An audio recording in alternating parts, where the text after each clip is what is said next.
This is our group presentation for LGBT guest speaker for Education 121. And this is my friend Nicole. Hello. So want to start telling us a little bit about yourself? Yeah. Okay. I was born in 1993. Growing up, I had a super normal childhood. There wasn't anything that was super I guess that you would consider atypical. I guess first off I should say. So I identify as a transgendered woman in the community. And a lot of times when you hear people talk about transgenderism and stuff like that, they say that very on they knew 100% sure that they were a woman and that they were born in the wrong body. And you hear about 5-year-olds talking all the time about how they just knew and they always felt wrong and super uncomfortable in their bodies. And that was not the experience that I had, because in my family I grew up in a super traditional, super conservative religious Christian home, and there was never any opportunity for expression like that. So I remember clearly even when I was growing up, my sister, she had Barbies that she would play with, and she had dress up dresses that my mother had from when she was a bridesmaid, or just normal stuff that girls do. And every single time she would do that, I would be I want to do that too, let's all play together, hang out or whatever. And I remember when my sister would go to play with dolls or whatever, they would put her in her room and then close the door, and I wasn't allowed to be in it or around it or a part of that at all. Mm-hmm. So I never really had any opportunity for expression. So time goes on, and then in 6th grade I started realizing that I was attracted to men instead of women. So I was still identifying as male at that time, but was attracted to other males, so that would be homosexual or gay. Mm-hmm. And so that was what I would say I identified with as being probably from 6th grade up until maybe sophomore year of college or something like that. Okay. And that was really hard for me because I grew up, like I said, I grew up super Christian, and so when I first started dealing with stuff like that, I thought it was all my fault, and there was something super wrong with me, and it was, so I never talked with anyone about it. I didn't tell anyone until 2 years later, I want to say. I told one person in 8th grade, and she was I don't really care, whatever, you do you, it's not that big of a deal. And that was super beneficial. Mm-hmm. So by the time I got into high school, everyone knew that I was gay or homosexual, and it was totally fine for all the people that were my friends and that actually knew me. As far as relationships with community as a whole, though, mm-hmm. or with people who were who I went to school with but who were not LGBTQ at all, it was really rough because there was always people who were making fun of me for being super effeminate, or making fun of me because I liked men or stuff like that. And I remember that there were definitely times where I would be walking down the hall and someone would just push me for no reason, just straight up lunchtime or whatever, just walking around, and people just straight up go for it and just and whatever. This is high school age. Yeah, yes. This is high school. So I tried super hard to kind of just blend into the background and not really have to deal with it. And it was super hard too because at that time I didn't have a supportive family. They didn't know anything at all. And I hadn't talked to them at all, and then every single time I would go to school, it would be a negative experience too. Mm-hmm. So I didn't really have a large area of expression to kind of open up and kind of even deal with whatever was going on inside of me or how I felt at all. So that was something that was definitely difficult. And so in high school, I would say I had a huge depression and was super depressed a large majority of the time. Mm-hmm. And that continued on into the beginning of college and stuff too. But in the summer from junior to senior year, I forget what's going on. Oh, I was emptying out all of my old school notes, right before the new year or the new school year started, mm-hmm. so right before senior year. And I grabbed all my stuff and put it in the recycling bin, no big deal, whatever. And then a couple of days later, my parents called me into the room, and they were hey, we found this paper in the recycling. And so my mother, I guess, had gone through the recycling or whatever, and she had found a note that I'd written with one of my friends where she was saying that she had a gay friend too, and that we should talk or hang out or whatever. And I was okay, cool, that would be fine or whatever. So like I said, that was right before senior year. So my parents were like, they completely flipped out. They claimed that they had no idea that anything was going on whatsoever, and they sent me to Christian counseling for a year, like up until I went away to until I went away to college, and then so obviously that was super rough because I was kind of like bummed because I knew that was going to be the reaction that they were going to have, but I didn't want that to, no one wants it to be like, oh, like, my parents hate me, like, whatever, that's cool, whatever. That's not cool. So, I, like, went away to college, and that was better because I was, living on my own. My parents were 2 hours away. I didn't really have very much contact with them, so I was allowed more freedom of expression. Right before I went away to college, I ended up I went into Sephora for the first time. I remember this. Probably like a so big day for you. It was a huge day. And I went in with one of my friends who was very up to date on everything that was going on in my life and all that sort of stuff. And I remember the first time I walked in, I was so overwhelmed. I almost started crying because there's so much. There's just so much everywhere, and I had no idea what any of it was, what it all meant, what it was for. But I knew that it was something that I really wanted because because of everything that had happened in my past, I had a really negative body image, everything, image about who I was as a person. I had super bad acne all throughout high school, and one of the other wonderful things about my mother, she has she has chronic disease where it's mono. When the monovirus mutates, it turns into a permanent form of it. So she was super unavailable to be present from 5 on, and my dad had to work all the time to pay for her medical bills. So there was just kind of a huge disconnect, and she obviously had a huge depression because she wasn't allowed. She couldn't do anything because she was just so tired all the time. So what was I saying? I went into Sephora for the first time, and I remember buying Bare Essentials starter kit or whatever with the little got my color and everything. It was cool. Yeah, little tiny brushes and everything.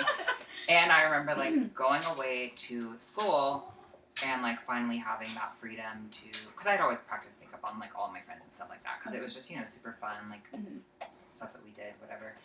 And because originally I wanted to go to beauty school. I didn't want to go away to 4-year college, but my parents said that they were going to pay for a 4-year schooling, so I was might as well go. I did all of the AP classes and everything, so why not? Go to school, get a degree, and then if I still want to go to beauty school, I can do that. But it was always something that I was interested in.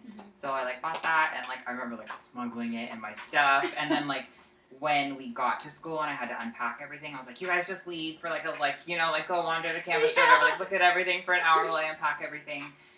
And that was another really weird thing too, living in the dorms, because I was living with a guy, which was weird for me because I don't know, we just had nothing in common whatsoever. Even our sleep schedules, he would go to sleep when I would wake up in the morning because I had super early classes and he had super late classes, and he just slept all day, and I mean that was his life, that was fine.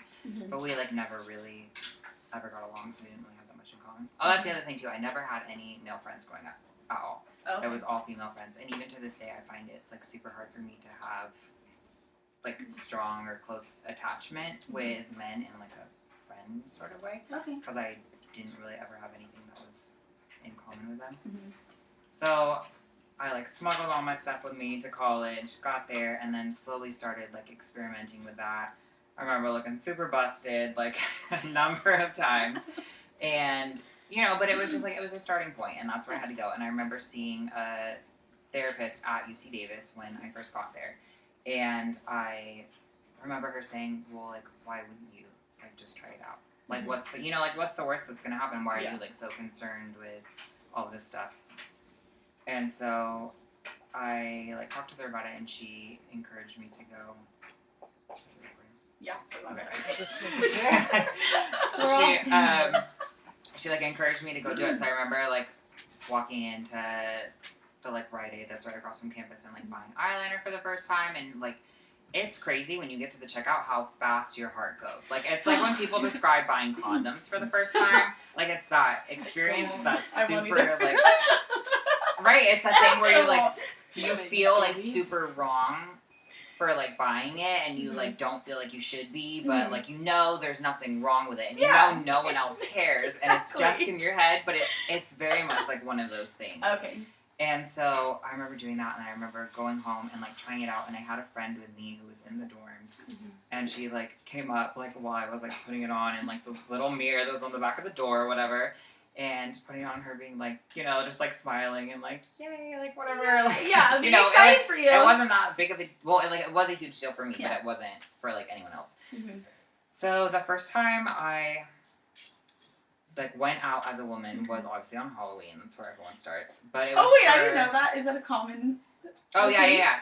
No, like, everyone that wants to, like, transition or thinks about transitioning, pretty much the first thing they'll do is go out as a woman on Halloween or, like, some sort of whatever. Because it's, like, it's a socially acceptable way to dress as the opposite sex in public.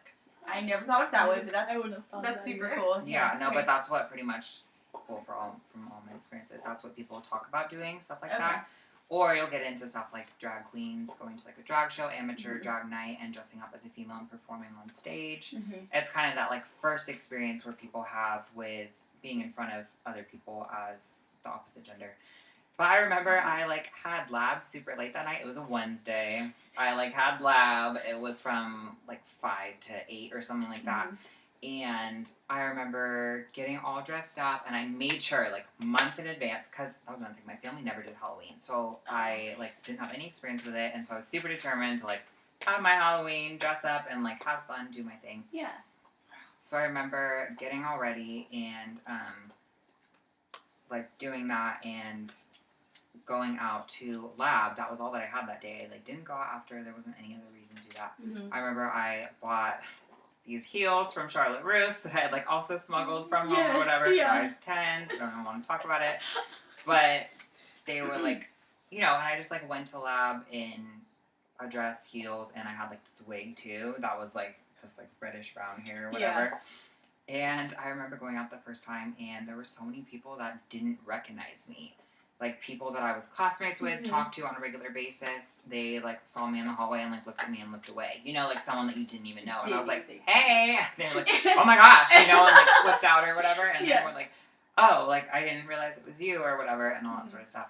And I remember there was one guy in the class that came up to me, and it was such an awkward comment, but he made something like, I like the way your body looks, or, like, something about, like, my body proportions or whatever, because I don't know, it was weird. But he, like, made some comment, and that was kind of the first time that I got affirmation for the way that I was portraying myself to other people.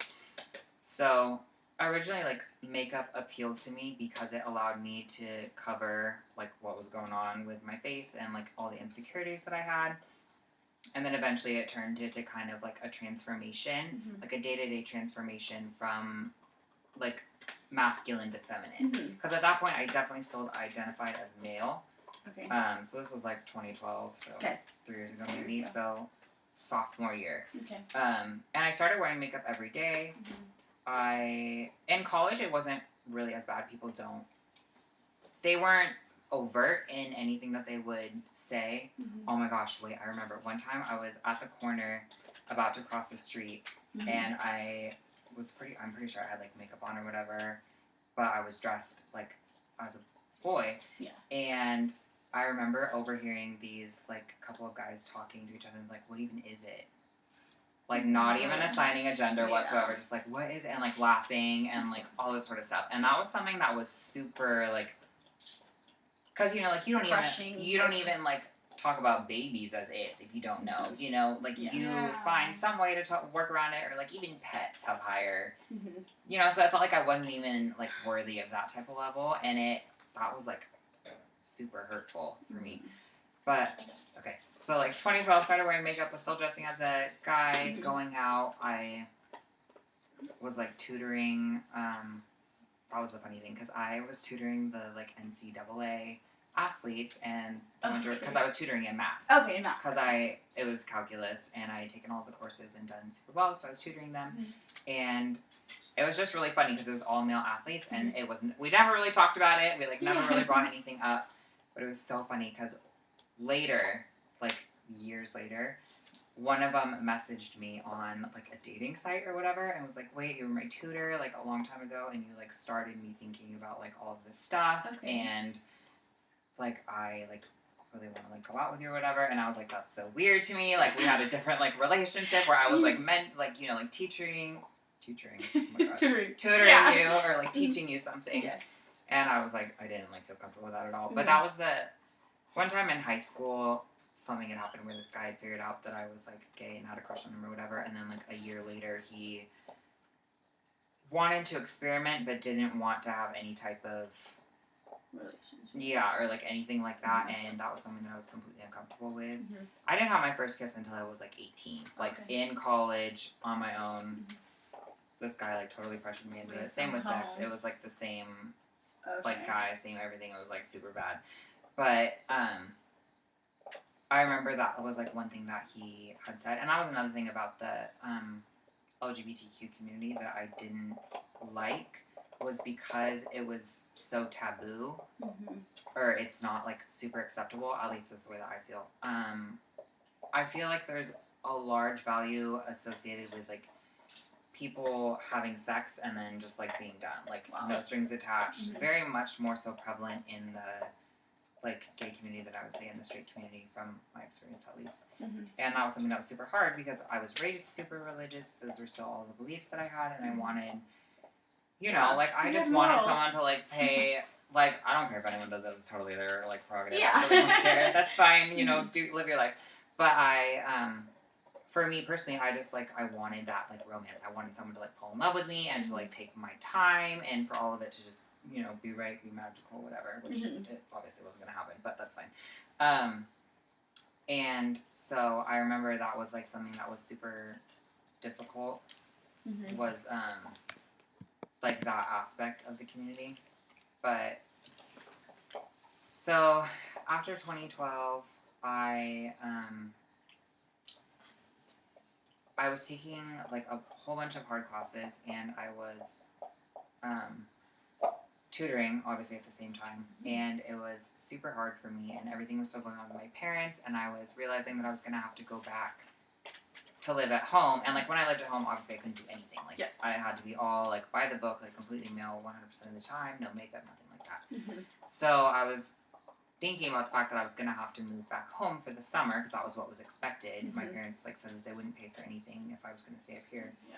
So I realized that I was like thinking about doing that and it was super stressing me out on top of school and job and everything else. So I had like an emotional breakdown, you know, and I ended up having to go to a mental hospital for like a week, just like checking out of everything, going and having myself a moment.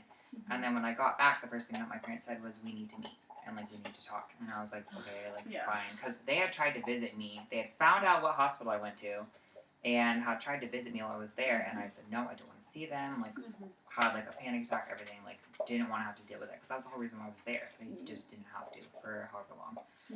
And I remember them saying that we had to meet. And I was like, okay, like, they're paying for everything. I have to go meet with them, whatever.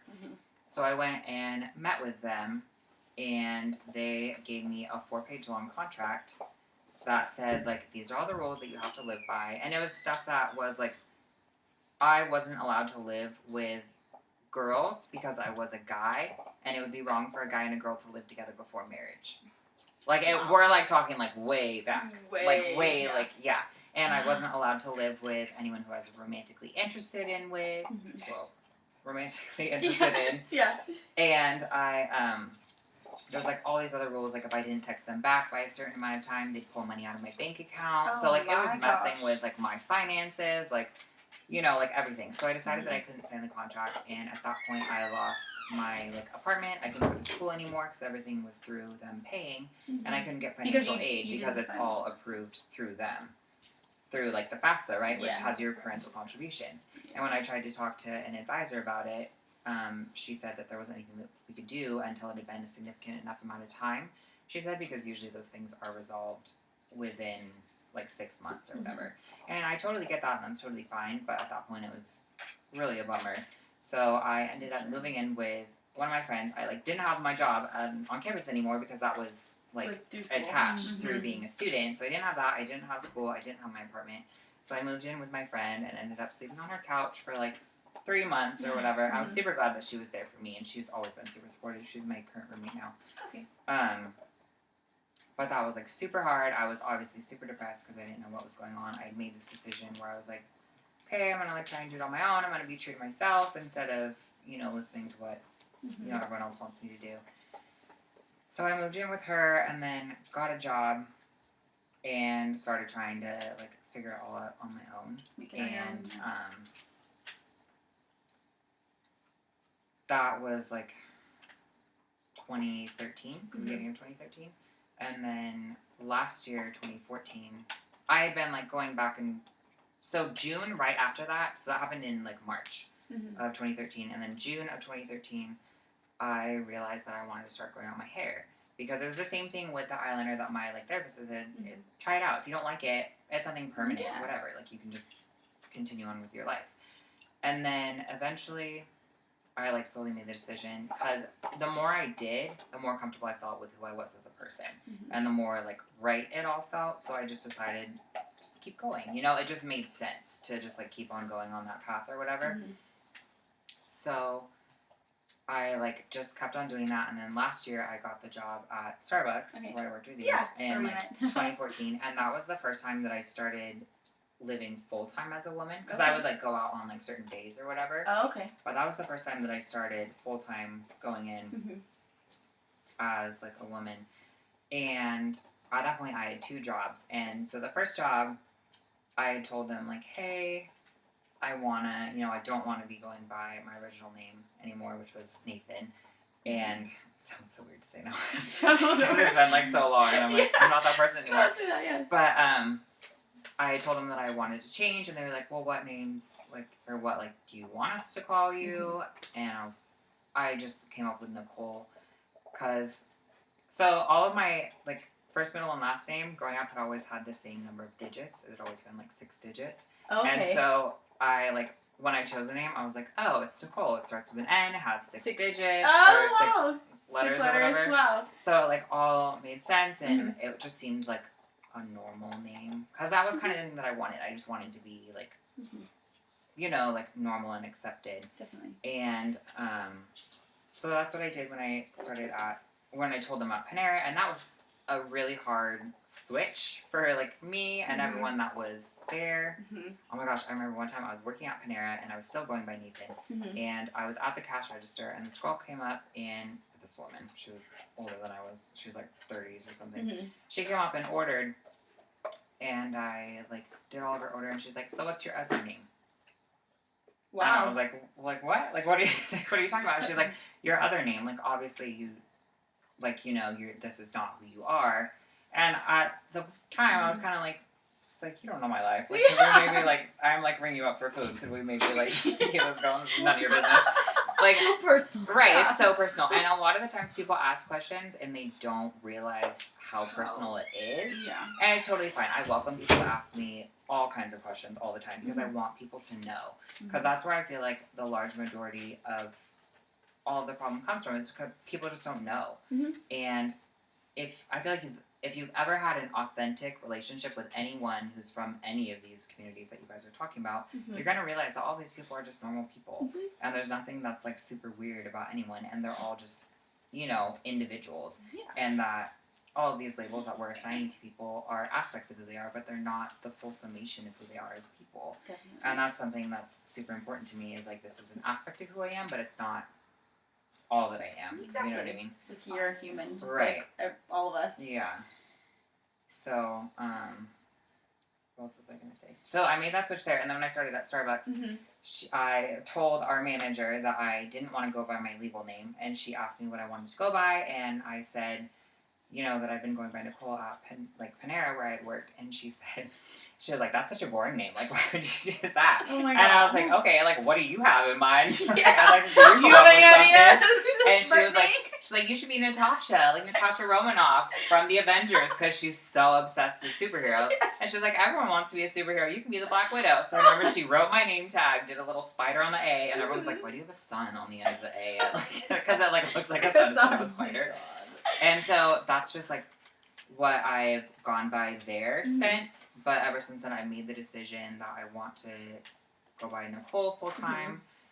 couple months after starting that, I went and got hormones for the first time Okay. at a like super sketchy back place in Sacramento, which was super helpful because you know they knew what they were doing, all that stuff. And I like started on hormones, and then that's like part of the process, and then obviously had to switch over all the like clothes that I wear, had to completely buy a new wardrobe, all of that stuff, and then there's just like after this there would be like surgeries and stuff if I wanted to do that. That would be like the extent of the transition process. And is that something you're looking to do? Yeah, that is something that I want to do. Cool. A lot of people who are transgender, especially male to female, have to get a lot of like facial work done and have to get like their Adam's apple shaved and stuff. And I feel like I've been like pretty lucky because you can't really see it too much like on me. I agree. When you get the Adam's apple surgery, you have to be awake. They shave it, right? Yeah, and they like shave it down. They like cut it open and like shave you down, and you're awake because they don't want you like. I think it's like something to do with swallowing. Like they don't want you like while you're asleep to be. I don't know, but I like was like I could never do that. No, that's so scary. And a lot of people get like their brows like shaved back and their nose like thinned and stuff like that. Yeah, but you and luckily I think I'm like don't need any of that. No, I agree too. So how are the relationships with your family after all this? Okay, so is there still a relationship? So like I said with my parents, that was 2013. And I haven't really had an in-depth conversation with them since. They completely disappeared from my life pretty much, and a little while ago, my grandfather put aside money when I was born, you know, whatever happens, but I realized I like needed that money or like wanted it, so I had to call them and ask for it, which was kind of like whatever. But I talked with my dad, and he's super clinical in the way that he deals with everything, so it wasn't really ever emotional. But they wanted to have some sort of relationship with me, but they didn't want me to be, you know, who I was. So at that point, they still thought I was male and everything. And so they just thought, like, homosexuality was, like, a sickness that had to be cured or whatever, and all that stuff. And so I told them straight up, or I told my dad, because he's the only person I talked to. I was like, look, I'm, like, transgender now. I am becoming a woman, and if you're not comfortable with that, I'm sorry. Like, that's, you know, your problem. That's who I am now. And originally he said that he, like, wanted to talk more and all that stuff, but I haven't heard anything from him since. So what about on holidays and stuff? You make it home, or? No, not at all. I have an older brother and sister, and they luckily are pretty accepting of what's going on. Definitely my sister more so. That's good. And my brother, we haven't ever talked about any of it. Okay. It's just kind of been there, and he still calls me Nathan, and my sister does too, for the most part, and that's the hardest thing, because these people have known you so long, and they've known you for such an extended period of time as this other person. Yeah. Even with my roommate, sometimes she'll call me like something else, just because you've known that person, and then you're saying, "Oh, I'm this person now," and everyone else was like, "There's still all these memories." Yeah, of course, it's completely different. Yeah, and so it's really hard, I think, for people to, you know, make that shift over. And then you obviously have your roommate who's one of your best friends, and she's supported you to stay on. Yeah, and she still makes that mistake. But like one of the things that I've always said, especially for people who are like part of the LGBT community, one of the things that really bothers me is so many people I feel who are part of this community get so easily offended when someone outside the community makes a mistake in calling someone you know, like, and not out, like, when, like, a cis and trans, they're, like, opposite. So cis means someone who's, completely comfortable with their assigned, like, gender at birth, their biological, everything. And then there's, like, trans people who are obviously not, and, like, take steps to, you know, change that or whatever.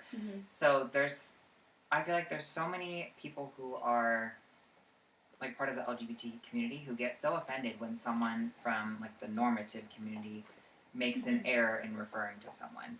And that was one of the things that I've always told myself is, like, yeah, it's going to be hard when people say things that are wrong. Even the other day at Starbucks, one of my coworkers said, like, sir instead. Like, we were having, like, a joking, like, back and forth or whatever.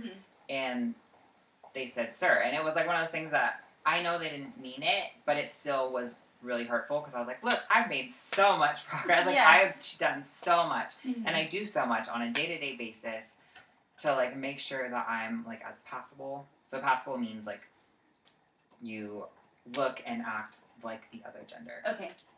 for, you know, like whatever reason. So I shave my face every day, and that like is super rough on the skin, and it like really irritates it and stuff. I like put on makeup every day, and it's just part of the process, like obviously like padding or whatever, you know, so that you can appear more like the other gender. And so to have someone like, it felt like undermining that, but like there's a lot of people who get super upset and correct that person like right away and be like, that's not who I am, and you know, like all that stuff. And I just feel like you can't really do that. Like, you have to understand that these people aren't doing it out of, like, spite. But I remember one time another coworker said, he was like, there's a customer that comes into our, like, store all the time, and he, like, Kim. So he, like, always gets, like, the same thing, and, he, like, flirts with all the girls that are there and all that stuff. And I remember one coworker saying to me, like, just be careful around him, because I'm pretty sure that he'll go for any type of girl. Ugh. And I was just like, I vaguely remember this. Okay, like, you know, like, I'm not, like, you know, the only thing that I've ever wanted through this whole process is just to be considered normal. Like, there's so many people that try so hard to be like, I'm different, I'm living my life, and, like, that's totally fine. Like, individuality is, like, well and good and stuff like that, but for people, I feel like it's so much truer for people who are just trying to be a part of a community, and that's one of the other things that I've had to realize is that as someone who's made this transition from male to female, I'm never going to be 100% considered female. I'm always going to be a transgender woman.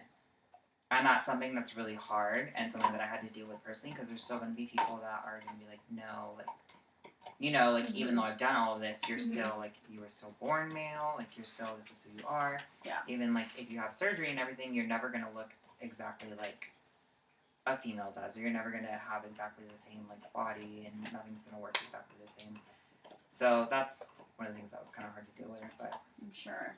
Yeah. I can imagine. Do you have any questions? How's, like, the dating scene for you? So that's, like, really rough, because, like, So obviously in, like, high school, I didn't really have any option besides, like, other gay males. And so in order to do that, there, like, weren't that many people. And if you're a gay male and you hit on a straight male, you, like, there's potential that you could be, like, physically harmed by that person getting, like, really mad. Learned about, like, a lot of that stuff that happens in a lecture my teacher did the other day. Yeah, so it's scary. Like, it's extremely scary. And so that was one of the things, like, I never hit on any straight guys, or, like, made any... Try not to make any indications that I was ever attracted to anyone, because I was like, you know, I didn't want to get hurt. Like, I was so concerned for my personal safety. And even now, I won't hit on a guy because I want to make sure that I'm safe. Because if a guy finds out that I'm, like, transgender, like, even if he is just simply attracted to me, like, because there's documented, like, stories of this. Even if you're, like, just attracted to, like, if a guy's attracted to you and then finds out that you're a guy, or, you know, like, not a full woman, he would, like, flip out, lose his mind, and get super mad at you because he feels like you tricked him. And, like, you know, it's never my intent to go out and be like, I'm a woman, hey, like, super, like, normal, let's date and, like, make babies, when obviously, like, I can't even make babies, like, all this stuff. That's not, like, who I am. But I remember, so I, like, only was dating gay males while I identified as a gay man, and then as soon as I made the switch to identifying as female, you know, obviously I'm not going to be dating someone who's a gay male because that person is attracted to men, so it doesn't make sense for me to, like, you know, when I'm trying to make this process to become a woman. But even within the, like, gay dating community, there's a huge divide between people who are effeminate and people who are masculine. And it's crazy because, like, masculine men don't want to be effeminate, and they feel like you're, like, destroying who a man is, or, you know, by, like, not assigning to those typical gender roles. So even within the community, it's extremely split across that issue. Interesting. And that's something that was always like, come on guys, like, kumbaya, sing hands, like, you know, hold hands, all that stuff. But after I hit a certain point, it was, like, within the past, like, 6 months. Oh, it was right when I started hormone therapy, or, like, right before that, which was in late September. I made a dating profile as a woman because I was not feeling validated with the changes that I was making. And I just wanted someone, like, no strings attached, not someone who's my friend, not someone who's any, like, investment or whatever, just to tell me that I was pretty. You know, that I was making this change and I was, you know, going to be pretty or liked or accepted by other people. I think everyone needs affirmation. Sometimes. Right. And so I, like, because the dating site that I was on, like, told you how many people liked you or whatever.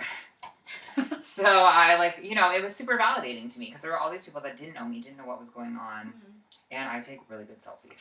So, like, you know, it's like, right, like, y'all can see my Instagram, I'll be looking cute. So, like, I put that up on there, and I got really positive feedback back. And then, after I hit a certain number of, like, likes or whatever, I switched it over to, like, having it openly on my profile. Got it. In, like, kind of a, like, roundabout way, so I didn't, like, explicitly say it. But I, like, you know, brought it up. But there was definitely one time where I was talking with this guy before I had put anything on my profile. And he was like, hey, like, we should go out for drinks or, like, whatever. And I was like, yeah, that's totally fine. But before I give you my number, I want to make sure that you're, like, comfortable with, you know, the fact that I am transgender, this process that I'm going through, all this stuff.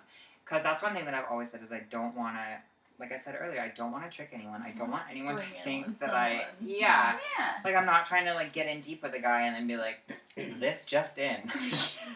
I have a penis. You're welcome. Like, you know, that's not... Breaking news. Right. Like, how awful would that be if you weren't, like, honest with someone? And there's so many people that try to just, like, pass and not tell anyone, and that's so dangerous because that's where all of these, you know, stories come from and all that stuff of these terrible crimes that happen because these people feel like they've been lied to. And I totally get it, which is why I've always said, you know, like, be upfront. So anyway, I, like, told him, and I was like, I'm not kidding, like, this is what was going on, but, like, I'm a really sarcastic person, so a lot of things that I say, I guess, can be interpreted as, you know, jokes or being humorous or whatever. But I made sure I told him, like, 4 separate times, like, I don't know if you get that I'm not kidding, but this is what's going on. Yeah. So I remember my, like, roommate was gone. I was looking cute. I, like, had a super short, like, dress on. Like, my makeup was on point. My hair was straightened. I was, like, 100. Like, got it. Nailed it. And he, like, showed up and he, like, you know, like, oh, you're looking super cute. Like, all of this stuff. And I was like, thanks. Like, you know, whatever. Let's go get drinks or whatever. And he was like, wow, your voice is really deep. And I was like, yeah, that's one of the side effects of being born male. You know, because, like, after your voice deepens, it can never go back. Like, people who are female to male can take hormones and their voice will change to a man's voice, but a female never has the, or male to female never has the option of getting their voice. Like, there's this, like, really creepy surgery that you can get in Korea where they tighten your vocal cords, but you can, like, end up not ever being able to speak again, and, like or getting, like, super high squeaky voice. I'm not about that life. So, like, it's definitely one of those things that you have to train yourself to, like, talk higher. And for people that I'm comfortable around, I'll just speak in a normal voice. And, like, I can go deeper, too. And it's just weird, like, the range of, you know, like, voices that you get akin to. But... yeah, I was like, straight up, I was like, yeah, that's one of the side effects of being born male. And he was like, oh, I thought you were, like, kidding about... and I was like, no, like, I told you. Like, I was very clear with you. And he was like, well, I'm not going to make a scene, but that's not what I'm into. So, bye. And, like, walked out. And it was one of those things where I was like... this could have been avoided. I told you. I, like, told you, like, straight up. And this could have gone so bad, too. If he decided that he was, like, super angry or upset. This could have been worse, Yeah, and I was like, look, I told you. I, like, did my part. And I was, like, super offended because I was, like, looking, like, really good, and it didn't mean anything. And that was one of the things that has been super hard for me to, like, accept, especially as a transgender woman, is that even if you, like, go all the way, look super cute, everything's fine, you're never going to be, like, you're still, like, lower than a biological female. Like, in, like, rating. Because you're, like, bottom of the food chain. And one of the other things with dating, too, is as soon as people find out that you're transgender or anything like that, they immediately turn to fetishes. And they immediately say, like, oh, well, like, I could be into that. Are you into, like, bondage and that sort of stuff? And I'm like, okay, look, we were just talking about, like, going out on a date and, like, hanging out, maybe eating some pizza. We were not talking about sex or anything at all. I was, like, letting you know that, like, this is what's going on with me, and I want to make sure you're comfortable with that before I move forward. Obviously, like, down the road, I want to get surgery, and I want to, you know, like, fully transform into a beautiful butterfly into, like, a woman, you know, but, like, this is what's going on right now. And then all of a sudden it becomes like, well, do you give good head? Like, and then a lot of people will be like, oh, like, well, how do you, like, have sex? and like go into like all these particulars, and I'm like, why are you concerned with that? Yeah. That is not something you need to be worried about right now, Definitely. because that's like, you know, that's not anywhere on your timetable anytime soon. So it's definitely super hard because I've like made so much effort and I make so much on a day-to-day basis. And like there was even one guy that came into Starbucks one time and was like, I guess thought I was attractive, came and messaged me online later and was like, hey, like you like served me coffee earlier or whatever, and I thought you were like super cute. Thanks. Yeah. Whatever. Yeah. And then he was like, oh, I didn't realize like you were transgender. I was like, oh well. That's me. That. Yeah. Do you think, so the Bruce Jenner interview was on last weekend. Do you think this will or like have an impact on like you or in your community? And it definitely will. Whenever there's any type of like huge media spotlight on transgender people, like even with Orange is the New Black, like when that was a huge thing, Laverne Cox being like a huge like I guess like spokesperson or representative for the transgender community.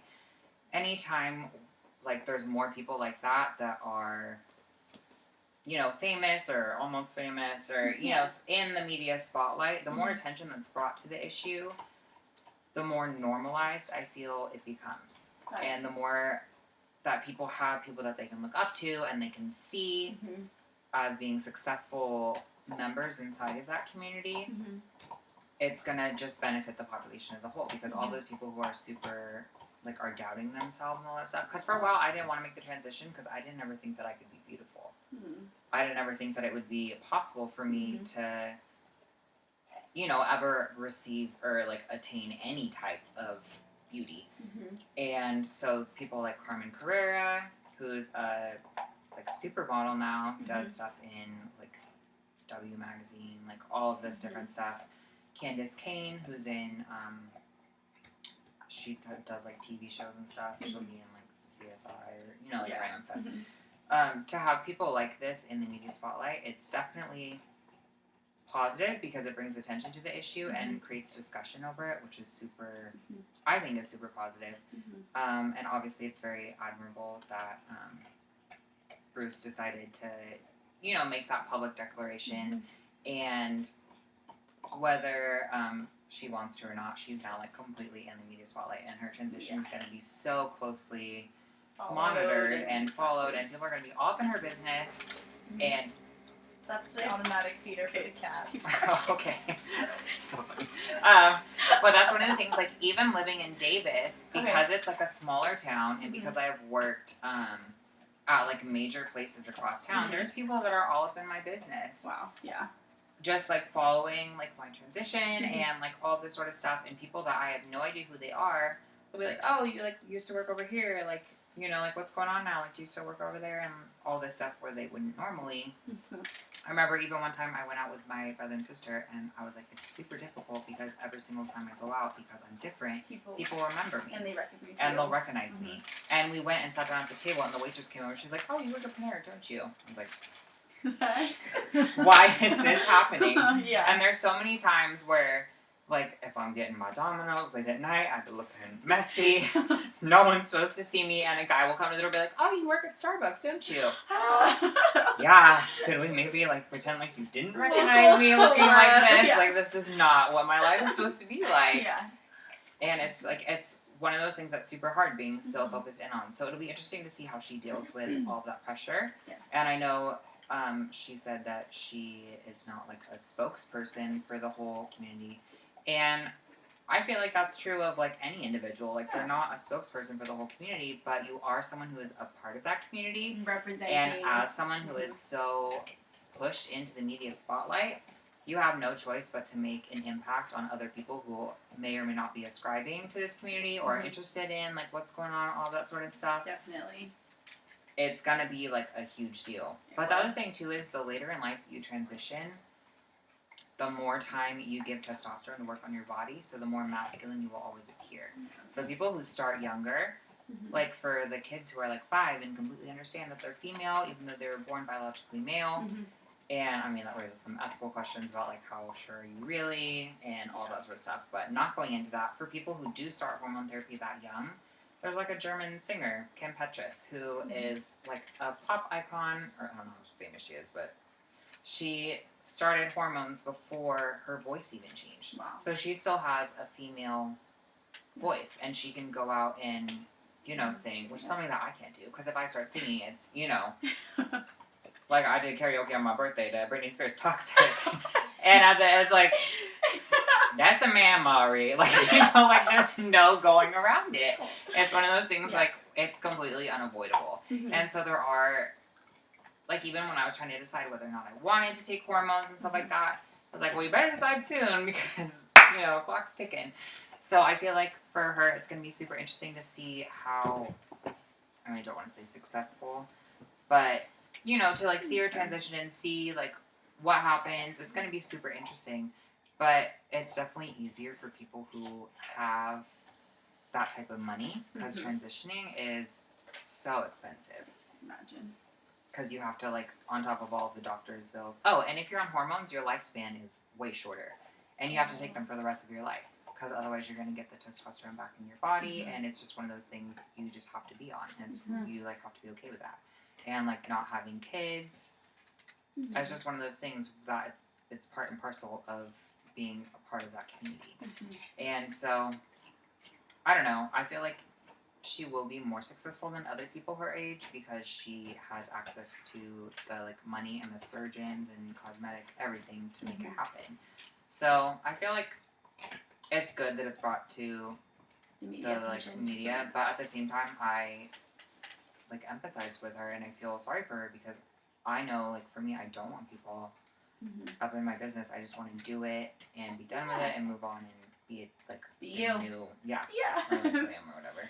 Well, thanks so much for letting me ask you some questions and sharing your story. So, the end. I guess it's over.